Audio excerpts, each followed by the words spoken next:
everyone, and welcome once again to Kidstown at Home. Patience is on the menu this entire month, and it is a dish best served cold. No, wait, that's revenge. It's a hard thing to swallow. No, wait, that's pride. Pride is hard to swallow. It is a tough thing to crack. Nope, that's nuts. Nuts are hard to crack. Patience is the icing on the cake? Bring home the bacon, like 2 peas in a pod, right? Yes? No. Oh, you know what? Never mind. Let's just move on. The Bible story today is not about cake or bacon or peas, but it is about soup and its seemingly overwhelming power to corrupt even the strongest of wills. But before we get to that, let's worship our amazing God.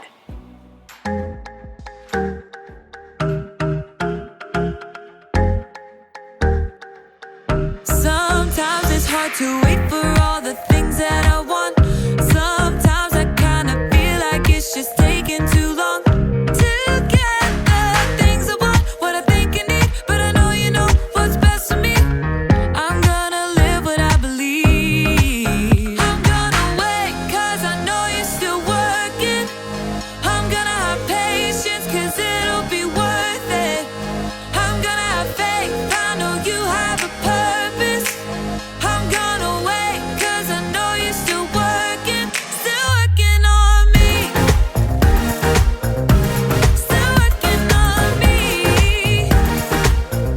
I know that sometimes I just need to slow down and trust that you are working all of this out. You know the things I want, what I think I need, but I know you know what's best for me. I'm gonna live what I believe. I'm gonna wait cause I know you're still working.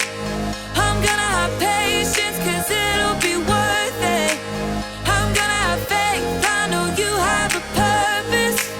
I'm gonna wait cause I know you're still working on me. Still working on me. I'm gonna hold up, slow down. I'm gonna trust that you're working it out. I'm gonna hold up, slow down. I'm gonna trust that you're working it out. I'm gonna hold up, slow down. I'm gonna trust that you're working it out. I'm gonna hold up, slow down. I'm gonna trust that you're working it out. I'm gonna wait cause I know you're still working. I'm gonna have patience cause it'll be worth it. I'm gonna have faith, I know you have a purpose. I'm gonna wait cause I know you're still working on me. Still working on me. Still working on me.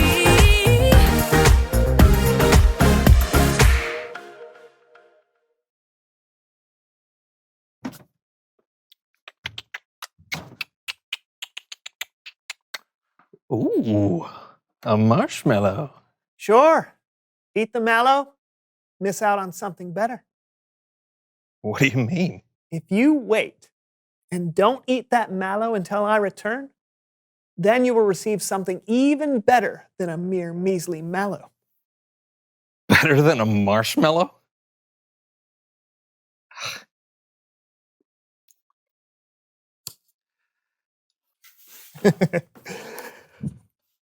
Not one bite. Okay. Come on.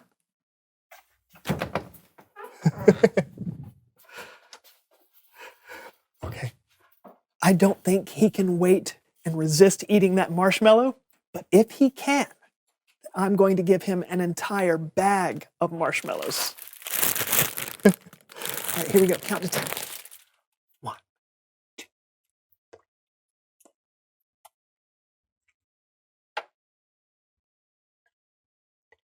All right, let's go.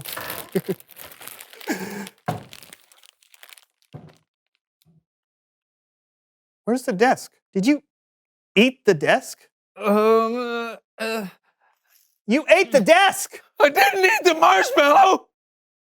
Oh. All right. Oh.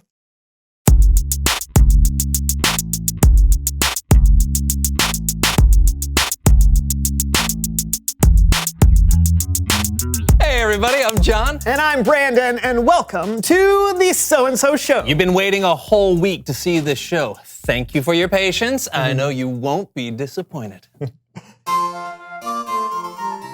somebody say manners? No? I am Melinda Manners, and I can always tell when my help is needed. I can sense when someone is being mannerly. And when someone is not. Oh, yeah, all right. The chair. Weren't expecting. So, my dear boys, what seems to be the problem today? No problem. We're just trying to get the show rolling. so- Patience, my dear boys, patience. It's one of the most important manners. I wrote an entire symphony on patience once. Oh, is that right? Let's.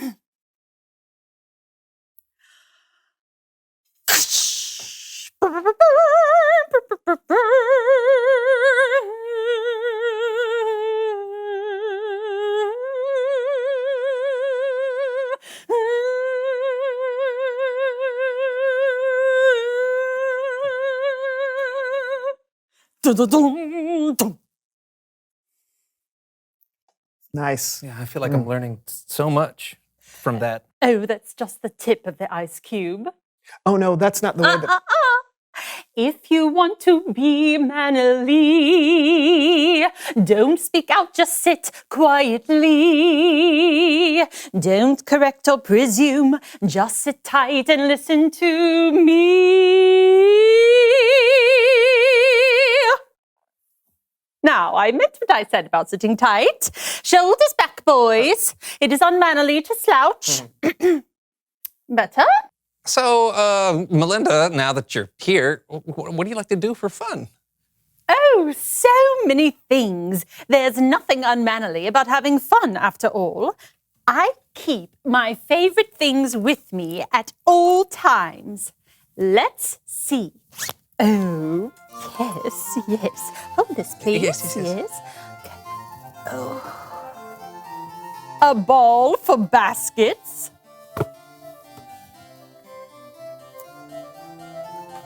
A screen flat for movies.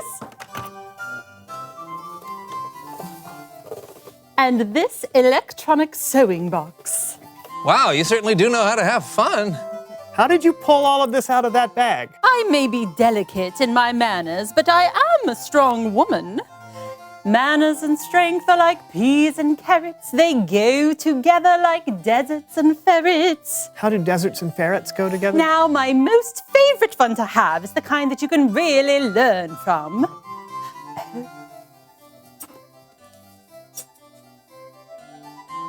Ooh. Let's play a little game I like to call Bake and Wait.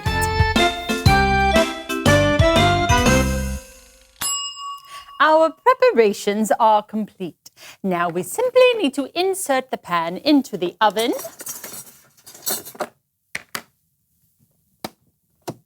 And in 27 short minutes, we can enjoy some delicious light bulb heated balls of cookie dough. 27 minutes?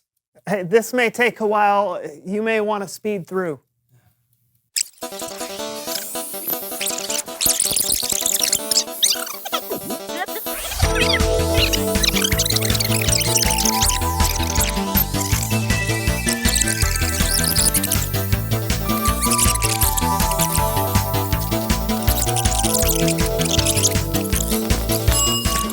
Finally. Let's eat! Actually, now the cookies have to sit in the cooling chamber for 5 minutes.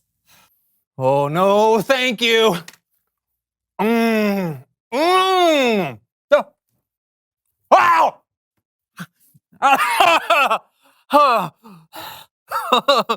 It would be unmannerly for me to say I told you so. So I'll just sing it.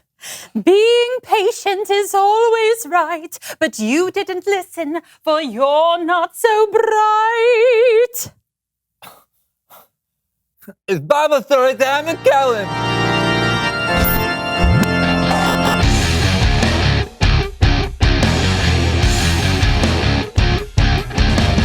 Hey guys! Hey, Kellen. What's up today, Kellen? Well, today we're looking at something that happened in the very first book of the Bible. That's right, Genesis. Specifically, Genesis chapter 25. This is the story of two twin brothers, Jacob and Esau. It wasn't my fault. Jacob tricked me. What's going on? You can't prove anything, Esau. Yes, I can. Tricky McTrickerface. That's not my name. It should be.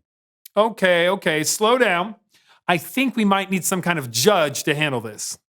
You have just stepped into the courtroom of Judge Trudy. The cases are biblical. The people are historical. The courtroom is not real at all. This is Judge Trudy.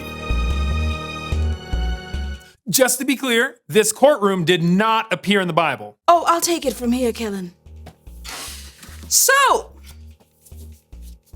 Esau, says here in your case file that you were born first. So you got your family's rights and inheritance. Is that correct? That's correct. I was born first. It is my birthright. Mine.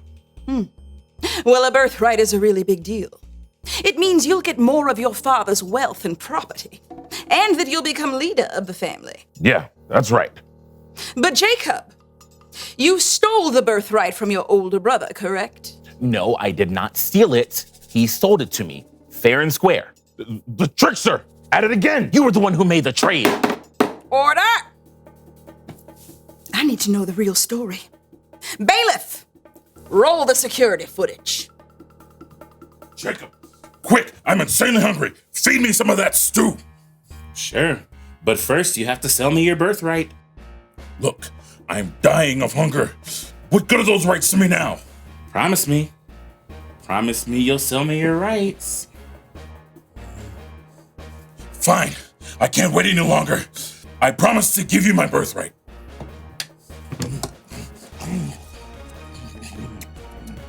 Wait, Esau! Did you not even value your birthright? I was hungry. But you didn't have one bit of patience. You could have waited and eaten something else later. Let me ask you something.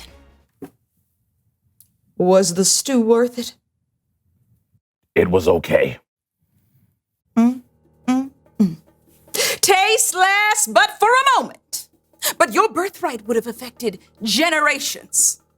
It seems to me, Esau, that your complaint against your brother is your own fault. I cannot rule in your favor.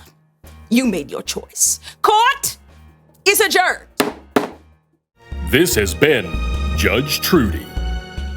Even though there's no way that was the real Jacob and Esau, Judge Trudy summed it up well.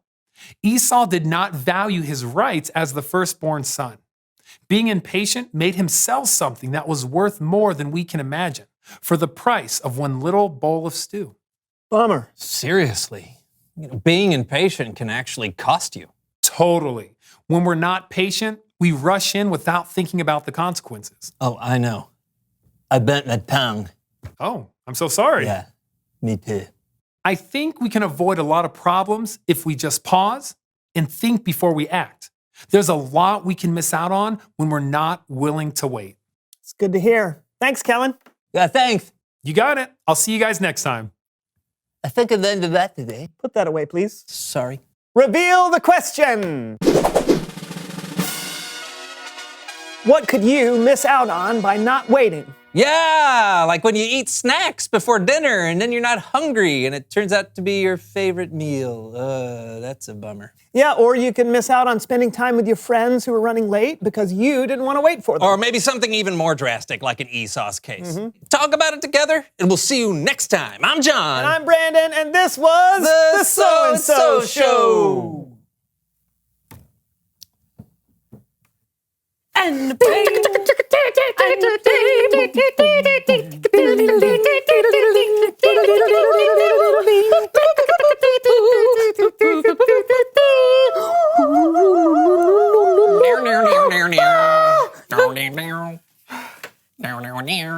Keep going. Nice. We're really coming into it now.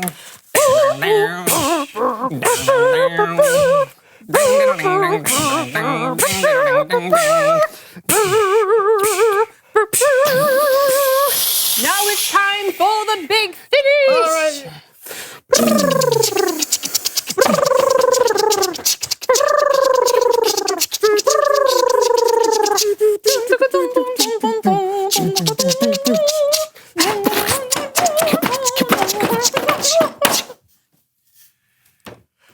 This. Oh, I left the blowtorch on. Esau was probably one of the most impatient people mentioned in the Bible. He had everything to gain and nothing to lose if he would have just waited. Instead, he let his hungry stomach do all of the thinking. Now, we might roll our eyes at Esau, wondering how he could possibly do something so crazy. But before we pass judgment, we probably need to take a look at ourselves. In life, we all face times when we're more likely to lose it due to our impatience. In fact, it's easy to remember with the word halt. When you're starting to get impatient, ask yourself if you're halt. Hungry, angry, lonely, or tired. If you answer yes to any one of those, then chances are it'll be a little difficult for you to be patient. Esau's problem was that he was hungry. He was probably pretty tired after being out hunting all day, and he didn't think about what was at stake if he didn't wait. Think about when you're hungry and you find yourself getting hangry. You become grumpy, maybe a little short-tempered. What about when you're already feeling angry or feeling lonely? Or another time when you're primed to snap, when you're super tired. When you're faced with being impatient or rushing ahead, think about all you can gain if you just wait.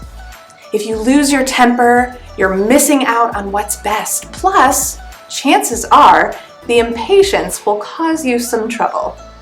Let's choose to be patient and trust God. Let's pray and ask God for help. God can give you the strength you need to wait. And it also helps when you're having trouble waiting to find someone you trust and talk to them about it. I promise it totally helps. Today, I'd like you to think about this question, and it'd be helpful to talk about it with someone that you trust. What could you miss out on by not waiting? What things could you experience if you slowed down and took your time? How much more present-minded would you be instead of always jumping ahead and wanting to get to the end or the answer or the prize? Think about that this week, and I'll see you next week for our last week all about patience. I can't wait.